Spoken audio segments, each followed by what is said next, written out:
all these damn lazy avocado toast eating basement dwelling millennials would just get a little bit of gumption, they could bootstrap themselves into a pension and a house in Florida to go to in the winter like I did, is something you've probably heard from a member of the most entitled generation on the face of the planet.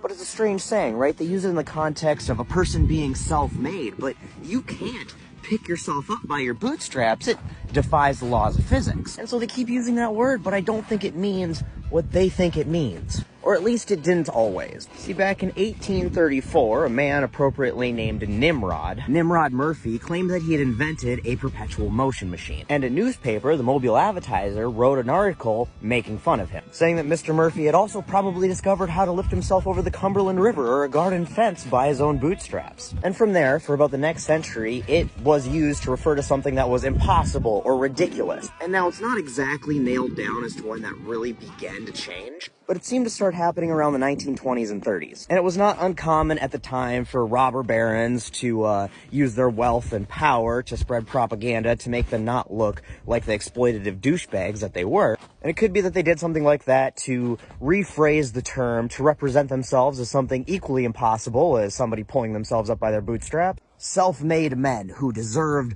their hordes and hordes of wealth. But why did this meaning of the phrase catch on and become synonymous with baby boomers? I mean, it seems strange that the generation whose parents handed them everything from a booming economy to good wages to labor protections to pensions and generational wealth, who then took everything they could possibly squeeze out of the economy and society, and then voted and did everything they could to take away all those opportunities that they benefited from away from their children and grandchildren, are over here identifying as self-made bootstrappers while getting offended about how everybody else identifies. And the reason for that can be explained, or at least demonstrated, through the game of Monopoly. A psychology experiment done at the University of California, Irvine, had strangers play Monopoly against each other. However, the game was rigged. The players would flip a coin, and the winner of the coin toss started out with twice as much money and got twice as much money every time they passed go. Obviously, even if you're dumb enough to bankrupt a casino or lose hundreds of billions of dollars because your favorite form of narcissism comes in 140 characters or less, when you start off with way more money than everybody else and you keep getting way more money than everybody else, you're still probably going to win the game. Now, you'd think in this experiment, since you're playing against strangers and you know you started off with a significant advantage, you'd be sympathetic to your opponent's plight. But that wasn't the case, though, because people are douchebags, and to varying degrees, they more or less rubbed it in that they were doing better than everybody else in the game. But the most telling part about this experiment was when the players were interviewed after the game.